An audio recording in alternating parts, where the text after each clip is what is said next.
confusing. All right. Alright, we're going to move into our next segment, which used to be called the short box. Again, turn the knife and change it on me. we're calling it rapid fire because we've thought about it, and the name short, we had it kind of backwards. The name long box would say lots of stuff, right? But it wasn't. The name short box would mean little few items. Because everything we do is absolutely makes sense, right? Yeah. And so we've changed it now. We're calling it rapid fire. We got a little bit of Marvel news for you. Perhaps you should click on it. Could we have Janet Van Dyne or Hank Pym's daughter? There was casting as Evangeline Lilly as being targeted for the new Ant-Man movie. It is a mystery who she is going to be. I originally said Janet Van Dyne, but that is originally the wife of Hank Pym, and unless Michael Douglas is playing a very well-aged 30-year-old, right? I don't see that happening. So there's assumptions maybe it's his daughter, but I don't know of any of his. Or it could be Scott Lang. It could be his wife. I don't think he had. I don't. Okay, his baby mama. Oh no! Come on, they're not going to do that. If they don't do that, there is no other reason for Scott Lang to try and steal the tech. Because from everything I've read, he steals the tech to get money for his child support or whatever. Okay, so we don't know who. Most recently, she was in Lost and The Hobbit. Desolation of Smaug. So I'll be interested to see when it's announced who she is. Yeah, me too. Assuming she actually takes the part, whatever it may or may not I'm sure be. she does. We've got another bad guy in Amazing Spider-Man 2. I'm starting to get a little worried though. Yeah. Because they're really packing on the bad guys again, which was one of the big problems everybody said in Spider-Man 3. The big problem with Spider-Man 3 was emo Spider-Man? Yeah. Yeah, but still, it's becoming a worry. So this is from, superherohype.com. The subject of much speculation from fans and previously teased by the actor himself, the Amazing Spider-Man 2 director Mark Webb seemingly released on Twitter this afternoon that BJ Novak is playing none other than Alistair Smythe in the upcoming sequel. This excites me. Because he was probably one of my favorite characters from the cartoon. Character. I did like him. From the cartoon. So he's the son of the Spider Slayer, creator Spencer Smythe. Alistair went on to be just as formidable a foe for the webhead as his father, and has even been previously teased on the viral website for the upcoming movie. It says here it remains to be seen what Smythe's involvement will be in the film overall plot. I think he ends up being held on to be a major player in later stuff. Yeah. I mean, he's a science nerd. I mean, he's the bad version of Peter Parker. Well, okay, yeah, but to move. French words. Yeah, I had a brain. Did you get French words? And then I lost my words. Uh-huh. I'll deal with them adding another bad guy, but I don't want him to have any major part in this. I want him to be prepped. What I want to happen is his dad die in this one, and that's why he becomes the Spider Slayer, Alistair Smythe, right, in the next movie. That's what we need to happen. I think this is awesome. I really want to see that. So. We've got Guardians 2 set for Phase 3. Set our phasers for stun. James Tipper says can't wait for the first one. Says Marvel prepping Guardians of the Galaxy for sequel for 2016. That's fast. Yeah, it is. The folks over at Below have heard rumors about one of Marvel Studios' upcoming films. The unannounced title that currently sits on May 6th, 2016, along with Warner Brothers' own juggernaut Batman vs. Superman. It's been speculated by many that this film could be Doctor Strange or even Black Panther, but Joe Blow reports that the film will be none other than a sequel to this year's Guardians of the Galaxy. I think Guardians becomes a big hit. You think it becomes one of the key franchises? I don't know how key it becomes, but I think it becomes... Because you wouldn't call Thor a key, but I think he is. You need that character, Right. Otherwise, you don't have Loki. I think characters and arcs come out of Guardians of the Galaxy that are needed. So them planning for a second one already is, Oh, I'm sure they've planned for 3 at least. Probably. It seems to be the magic number. And this is you, buddy. 1 is the loneliest number. This is you. The newest Avengers recruit. I got this off of Yahoo.com. The Vision joins Age of Ultron. It is not Coulson.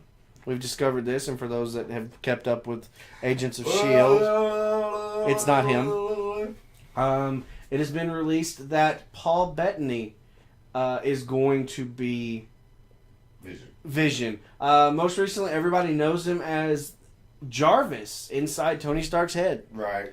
I have a weird problem with this. If they don't, auto-tune his voice or something, it's going to be weird. Although, they said they're changing how some of these characters are created. Okay. What if Tony uses some of Jarvis' to help create the Vision?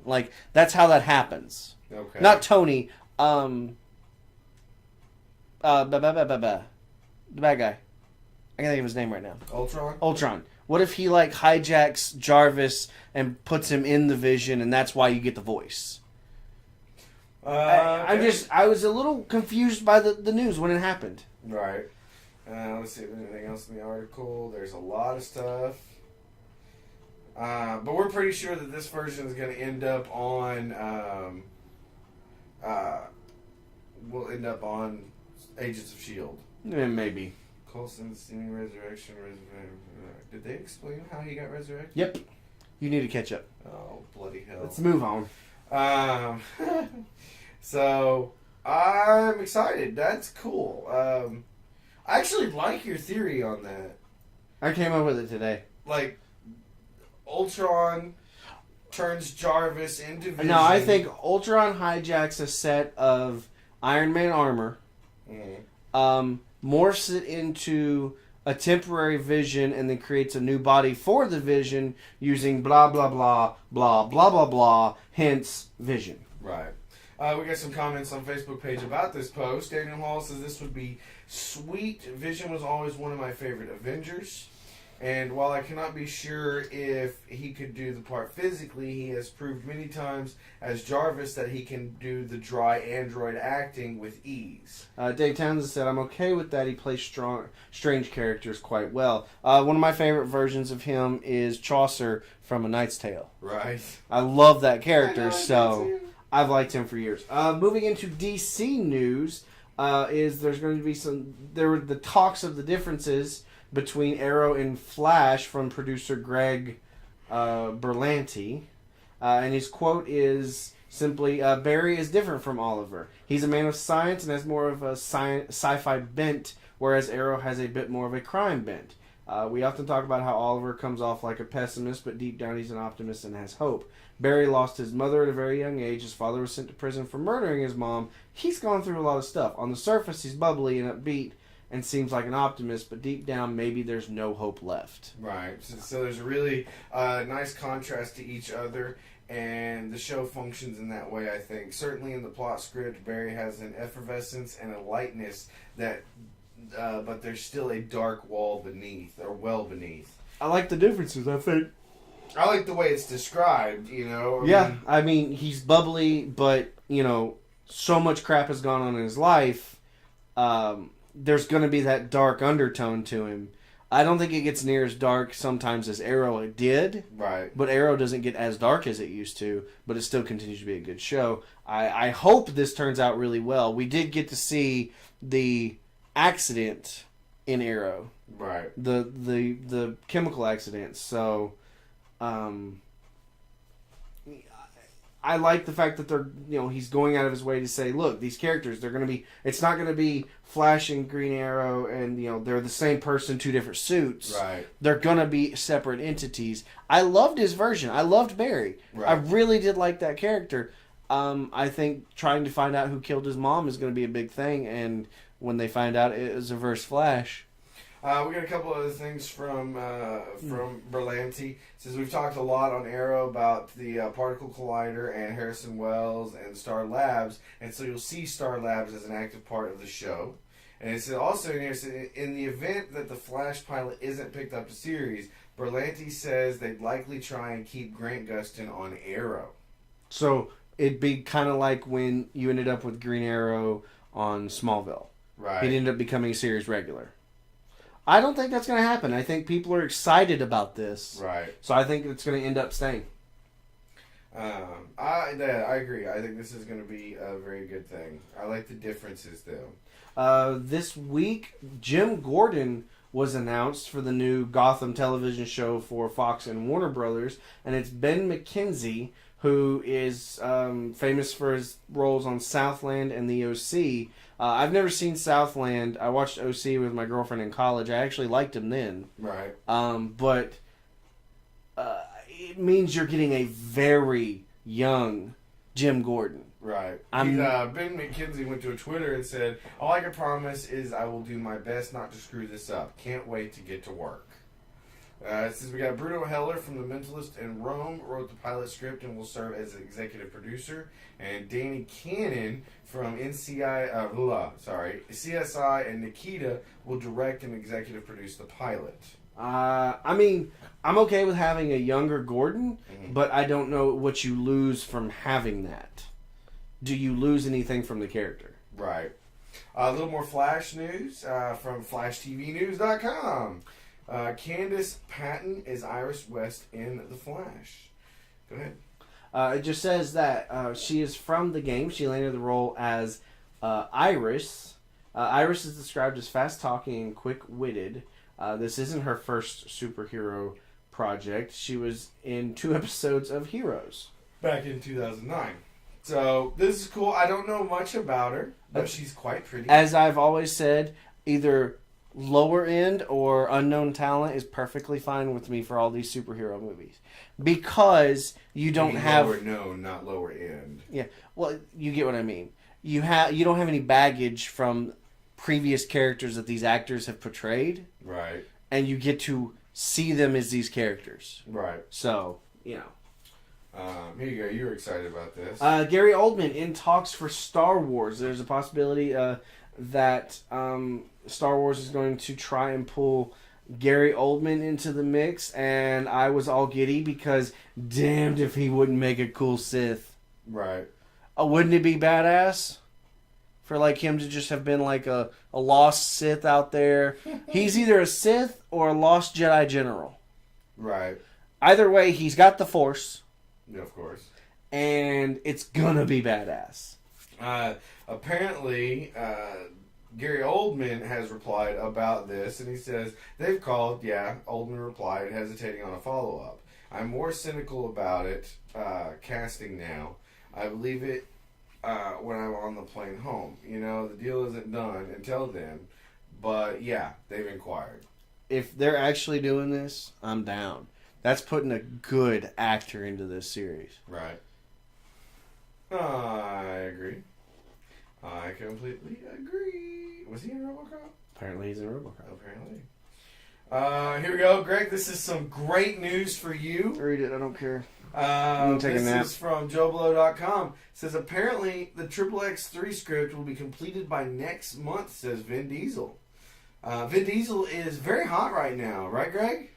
Yay. And I'm not talking about how jacked he looks. He's the star of a huge franchise with Fast and Furious. It will be voicing Groot. And recently, actress at Universal is interested in developing a sequel to Riddick. But what about XXX3, the return of Xander Cage? We haven't heard anything about the project from some time. Okay. But have no fear, Greg. Vin Diesel says the script for the third film should be finished by next month. From Vin Diesel's Facebook page. As you know, the new XXX script finally comes in next month, and just this morning, people are suggesting Katy Perry as the new X-Girl. I'm more intrigued. P.S. Who would like to see me work with? Who would you like to see me work with this year? Not a camera. So you didn't like XXX? I thought it was a good movie. Come on. It's not a good movie. Come on. No. Come on. Just saying. No. Come on, Greg. You know you like it. No. And it says our producer is putting in there. Yes, one of our Facebook fans, one of the fans of the show, they said to me, "Vin Diesel is love, Vin Diesel is life." That's my new motto. Oh, I love it. That's I'm just saying that, you know, I would like what I would like to see him act in is Classes. Wow. All right, go ahead. Next up, we've got Forrest Whitaker in talks to join Taken 3 alongside Liam Neeson. I'd never even How many Taken 2. How many people can you possibly take in this man's family? Right. Until he finally just goes, "Y'all need to go. You're in danger for some reason." I don't know. It says, while Taken 2 may not have been as good as the original film, the band is staying together as Liam Neeson and director Oliver Megaton, that is the best name ever, will reunite for Taken 3 with shooting tentatively set for March. He may be joined by Forrest Whitaker this time around, adding some additional star power to what was previously a one-man show. No word on the plot yet, but expect to see Maggie Grace return as well as Neeson's daughter. Right. That's the exciting part for me, is she's really hot. I mean, just putting it out there. Not even gonna lie, I have not finished watching any of those movies. Really? I haven't. The first one's actually really good. But I'm not saying it isn't. I've never even seen the second one. So, I don't know. Here we go. Moving on to bizarre news. Chippendales, not the things you think of. Chippendales Rescue Rangers says Disney is developing a live-action CG version of one of your favorite chipmunk cartoons. How is that going to be in any way attractive to see? Did you like the chipmunks? Yeah, but Same thing. I don't see this as being good at all.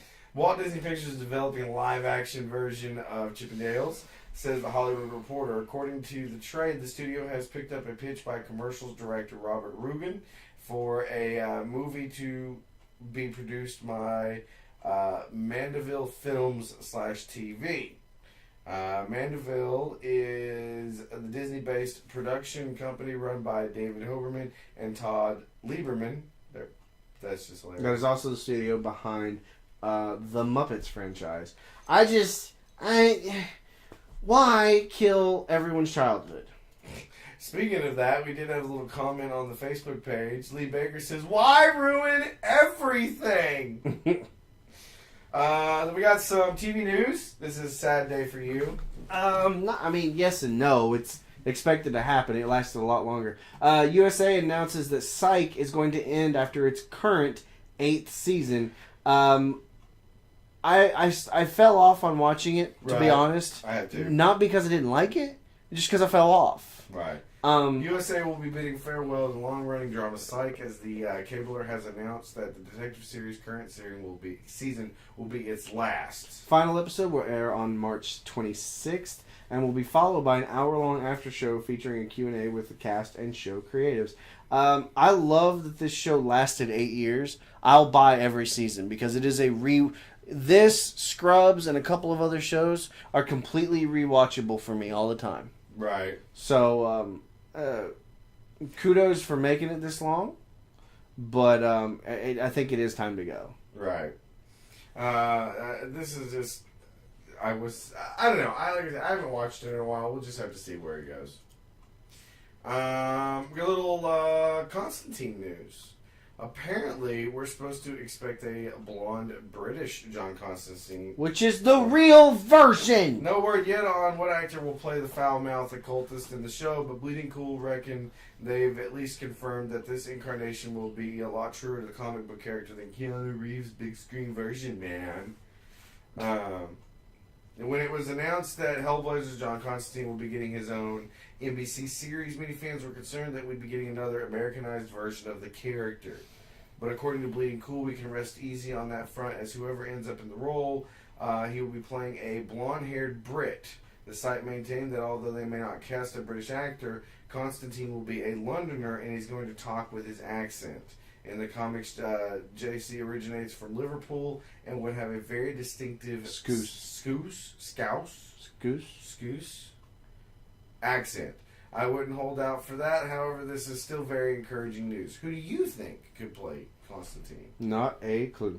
Something about Bettany, Bettany, dude. I hear he's playing Jarvis.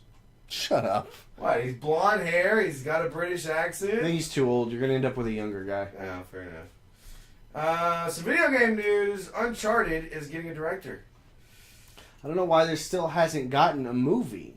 We were just talking about that. Horrible Bosses director Seth Rogen to helm Uncharted. The plans for a big screen version of the hit video game series Uncharted are back on track today, as Deadline reports that Seth Garner is negotiating to direct. The Naughty Dog game follows the descendant of explorer Sir Francis Drake, Nate Drake. We were talking about this. We both agree that it should be the guy who voices him, Nolan North. Right. He looks like him. He sounds like him. And he looks to be a fairly younger guy. He's not old. Right. I think he could do it. I do too. But I'm still ready for I'm ready for the next Indiana Jones. They tried to do that with National Treasure. They tried to make him the next Indy, I think. Mm-hmm. But it didn't really work. I'm ready for the next Indy guy. Fair enough. Moving on. Last story of the day. Little bit of chick news. Sort of. We call it chick news, but we will both admit to liking musicals. So, Anna Kendrick and Rebel Wilson will both return for Pitch Perfect 2. I love Anna Kendrick and will let her play Cups on My Body. Yes. It's official. Universal Pictures has confirmed to ComingSoon.net that Anna Kendrick and Rebel Wilson are signed to reprise their respective roles as Becca and Fat Amy in the Elizabeth Banks-directed Pitch Perfect 2. Hitting theaters, we have a date, May 15th, 2015. Next year. That's not bad. Well, considering there's not a whole lot of, The original Pitch Perfect grossed more than $115 million worldwide on a $17 million budget. That's a hell of a profit! And was one of the top-performing DVD and video-on-demand titles of 2013. The soundtrack recently went platinum with over 1 million units sold. The single Cups is nearly triple platinum with combined sales of a little less than 3 million units sold. The soundtrack is also number 18th best soundtrack of all time, ahead of Sound of Music, Yellow Submarine, and The Great Gatsby. It is also the best-selling soundtrack in digital history, having recently surpassed Twilight. How is that a hard thing? That soundtrack sucks. I like Paramore's on it, so. That soundtrack sucks. Anyway, it may be in the chick news. I love this movie. I do too. I've watched it several times.